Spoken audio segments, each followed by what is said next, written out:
আসসালামু আলাইকুম। কথায় আছে everything is fair in love and war. ভালোবাসা সত্যিই মানুষের জীবন বদলে দেয়। কাউকে নতুন করে বাঁচতে শেখায়, আবার কাউকে একজন সাইকো কিলার বানিয়ে দেয়। আজকের গল্পটি এমনই এক উন্মাদের যে ভালোবাসা পাওয়ার জন্য সব কিছু করতে পারে। আজকের ভিডিওতে আমি আপনাদেরকে এক্সপ্লেন করে শোনাবো 2025 সালে মুক্তিপ্রাপ্ত সিনেমা এসব মার্ডার। সিনেমার শুরুতেই দেখা যায় কোনো এক ব্যক্তি রাতের অন্ধকারে অপারেশন থিয়েটারে কারোর মার্ডার করছে। এর পরের সিনেই রহমান নামের এক লোক আসে পুলিশ স্টেশনে মিসিং কেস নিয়ে। তার বাড়ির কাজের মেয়েকে খুঁজে পাওয়া যাচ্ছে না। দীর্ঘ 13 বছর মেয়েটি তাদের বাড়িতে কাজ করছিল, হঠাৎ কয়েকদিন ধরে নিখোঁজ। এর পরের সিনে আমরা যে মেয়েটিকে ফাইট করতে দেখি, ইনি হলেন পুলিশ অফিসার লিনা। লিনাকে আজিমপুর নামের এক শহরে ট্রান্সফার করা হয়। আজিমপুরের নাম শুনে লিনার মুখ ফ্যাকাশে হয়ে যায়। তার মনে পড়ে ছোটবেলায় তার সাথে হওয়া নির্মম কিছু ঘটনা। আজিমপুরে পোস্টিং শুনে লিনার বাড়ির লোকেরাও চিন্তায় পড়ে যায়। কিন্তু লিনা নিজের ব্যক্তিগত প্রবলেমের রেশ তার ডিউটির উপর পড়তে দিতে চায় না, তাই আজিমপুরে চলে যায়। এর পরের সিনে দেখা যায় এক ছেলে ডিশের বিল নিতে এক বাড়িতে ঢুকে কিছুক্ষণ পরে ভয়ে চিৎকার করতে করতে বের হয়ে আসে এবং বাইরে এসেই বমি করতে থাকে। আশেপাশের লোকজন থানায় খবর দিলে সেই কেসের দায়িত্ব আসে লিনার উপরে। লিনাও তার টিম নিয়ে ক্রাইম সিনে পৌঁছে যায়। দেখে বাড়ির এক রুম থেকে বীভৎস গন্ধ আসছে। রুমের দরজা তালা দেওয়া। সহকারীকে দরজা ভাঙতে বলে। দরজা ভাঙতেই ভেতরে আগুন ধরে যায় এবং বীভৎস গন্ধে চারপাশ ছেয়ে যায়। কোনো রকমে ভেতরে ঢুকে সার্চ করতে থাকে।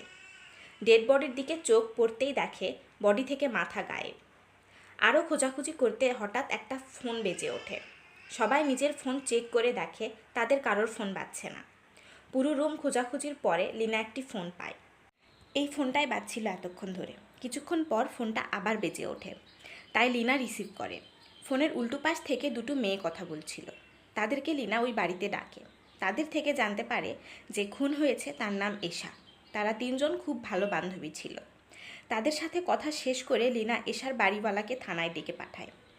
এশার বাড়িওয়ালা ও তার স্ত্রীর বয়ান থেকে বোঝা যায় বাড়িওয়ালা এশার প্রতি খারাপ নজর ছিল, আর সেই রাতে সে এশার রুমে ঢুকে তার সাথে বেয়াদবি করার চেষ্টা করে।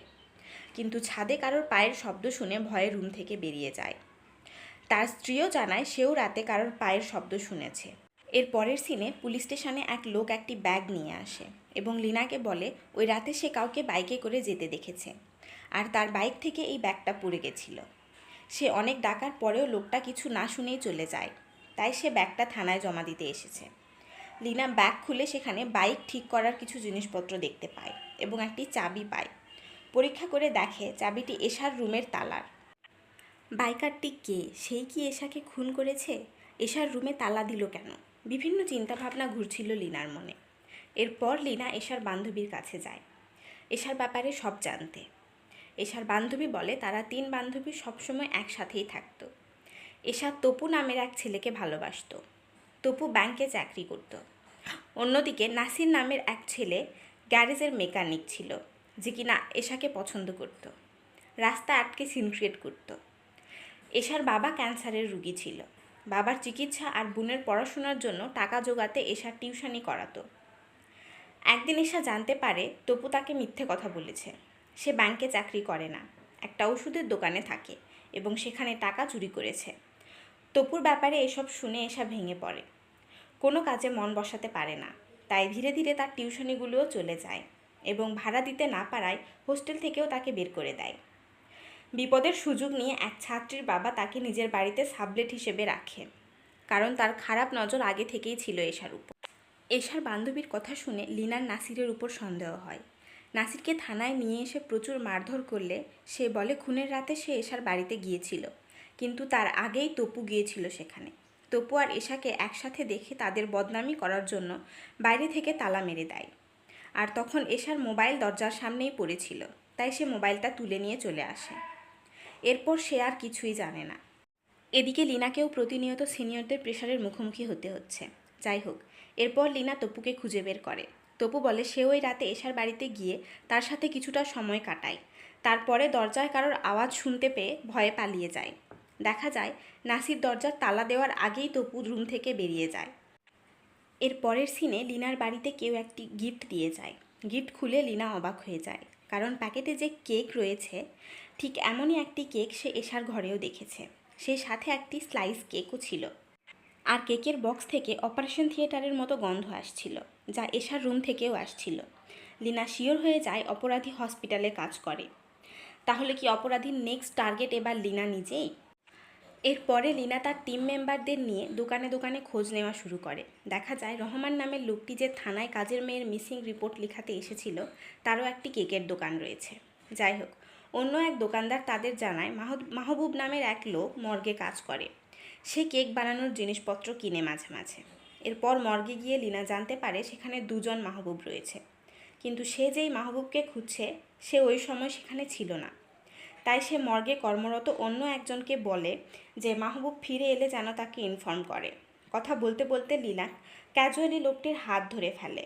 লিনা চলে যাওয়ার পর লোকটির বীভৎস হাসি ও পাগলামো দেখে আন্দাজ করা যায় এই আসল অপরাধী। এর পরের সিনে দেখা যায় লিনা মর্গ থেকে চলে আসার পর কেউ মাহবুবকে মেরে ফেলেছে। তাই তার সিনিয়ররা তার উপর খুব রাগারাগি করে এবং লিনাকে সাসপেন্ড করে দেয় এবং আগামীকাল সকালের মধ্যে তাকে এশা মার্ডার কেসের ফাইল ফেরত দিতে বলে। লিনা একদমই ভেঙে পড়ে, কিন্তু লিনার টিম মেম্বাররা তাকে বারবার বোঝায়, বলে ম্যাডাম আপনার হাতে এখনও এক রাত সময় আছে, আপনি ছাড়া এই কেস কেউ সলভ করতে পারবে না।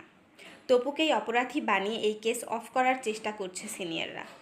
এসব শুনে লিনার মনে সাহস আসে। লিনা ওই রাতেই ক্রাইম সিনে আবারও যায় এবং ভালো করে তদন্ত করে বুঝতে পারে যে আসল অপরাধী আগে থেকেই ওই রুমে ছিল এবং সেও এশাকে পছন্দ করত। ওই রাতে তপু আর এশাকে একসাথে দেখে রেগে যায় এবং রাগের মাথায় প্রথমে এশাকে রেপ করে, তারপর ছুরি দিয়ে বারবার আঘাত করে তার মাথাটা কেটে নিয়ে জানালা দিয়ে পালিয়ে যায়। এর পরের সিনে লিনা রহমানের বাড়িতে যায়, কারণ রহমানের নাতনিকেও এশা পড়াতো আর খুনের দিন তার জন্মদিন ছিল। রহমানকে জেরা করলে সে বলে তার 2 ছেলে মেয়ে আছে, কিন্তু ছেলে তার সাথে থাকে না। রহমানের ছেলের নাম আসিফ, আর সেও একজন ডাক্তার। লিনা তার টিম নিয়ে আসিফের বাড়ি যায়, কিন্তু লিনা আর তার টিম বাড়িতে ভেতরে ঢোকার আগেই আসিফ দেখে ফেলে তাদেরকে এবং পালিয়ে যায়। ভেতরে গিয়ে বাড়ির ভয়ঙ্কর ও বীভৎস অবস্থা দেখে সবার চোখ ছানা বড়া হয়ে যায়। পুরো বাড়িতে কঙ্কাল, অপারেশনের যন্ত্রপাতি, যেখানে সেখানে রক্ত দেখে সবাই আটকে ওঠে। এমন সময় আসিফের নানি আসে ওই ঘরে এবং একটি কঙ্কাল দেখিয়ে হাউমাউ করে কাঁদতে থাকে। লিনা আসিফের নানির থেকে জানতে পারে যে আসিফের বাবা রহমান তার কেকের দোকান শ্বশুরের কাছ থেকে যৌতুক পেয়েছে। আসিফের মা খুব ভালো কেক বানায়। মায়ের হাতের কেক খেতে আসিফ খুব পছন্দ করে, কিন্তু রহমান নিজের স্ত্রীকে একদমই পছন্দ করে না। কথায় কথায় বকাবকি আর মারধর করে। একদিন রহমানের স্ত্রী তাকে আর বাড়ির কাজের মেয়েকে ঘনিষ্ঠ অবস্থায় দেখে ফেলে। স্বামীর এত বড় প্রতারণায় সহ্য করতে না পেরে সে আত্মহত্যা করে। এরপর রহমান আর তার কাজের মেয়ে মিলে আসিফকে বাড়ি থেকে বের করে দেয়। যাওয়ার সময় আসিফ তার বাবার ও কাজের মেয়ের অবৈধ সম্পর্কের কথা জানতে পারে। মায়ের মৃত্যু ও বাবার ধোঁকা সব কিছু সহ্য করতে না পেরে আসিফ পাগল হয়ে যায়। একদিন কাজের মেয়ে আসিফের নানিকে নিয়ে তার সাথে দেখা করতে আসে। আসিফ রাগ কন্ট্রোল করতে না পেরে মেয়েটিকে টানতে টানতে ভেতরে নিয়ে গিয়ে খুন করে ফেলে। সেটাই আসিফের নানি দেখেছে। লিনা বুঝতে পারে ওই কঙ্কালটি কাজের মেয়ের। এরপর লিনা আর তার টিম আসিফকে খুঁজতে থাকে। খুঁজতে খুঁজতে লিনা ছাদে চলে যায়। ছাদে পানির ট্যাঙ্কের কাছে যেতেই ট্যাঙ্কের ভেতর থেকে আসিফ এক লাফে বেরিয়ে আসে এবং লিনাকে অজ্ঞান করে নিচে নিয়ে আসে। এরপর আসিফ লিনাকে মারার জন্য বাথটাবে অ্যাসিড ভরতে থাকে। এদিকে লিনার জ্ঞান ফিরে আসে এবং সে আসিফকে ওই টাবের মধ্যে ফেলে দিয়ে তাকে মেরে ফেলে। এর পরের সিনে লিনা এশার বান্ধবীদের সাথে মিলে এশার বাবার সাথে দেখা করতে আসে। এশার বাবাকে দেখে লিনা চমকে ওঠে, কারণ এশার বাবাই ছোটবেলায় লিনার স্কুলের সেই শিক্ষক যে লিনার দিকে খারাপ নজরে তাকাতো এবং খারাপ উদ্দেশ্যে লিনার গায়ে হাত দিত। এশার বাবাও হয়তো লিনাকে চিনতে পেরে নিজের ভুল বুঝতে পেরেছে, তাই তিনি লিনার মুখোমুখি হতে না পেরে লিনাকে দেখেই মুখ ফিরিয়ে নেন। এখানেই সিনেমাটি শেষ হয়। সত্যি কথা বলতে সিনেমাটি দেখার আগে একদমই ভাবিনি যে সিনেমাটি এত ভালো হবে। পুরো সিনেমা সাসপেন্সে ভর্তি। বিশ্বাস হয় না আমাদের বাংলাদেশে এমন একটি থ্রিলার সিনেমা তৈরি হতে পারে। আশা করছি পরবর্তীতে আরও ভালো ভালো সিনেমা তৈরি হবে আমাদের দেশে। ভিডিওটি ভালো লাগলে লাইক শেয়ার করবেন এবং প্লিজ চ্যানেলটিকে সাবস্ক্রাইব করে পাশে থাকবেন। আল্লাহ হাফেজ।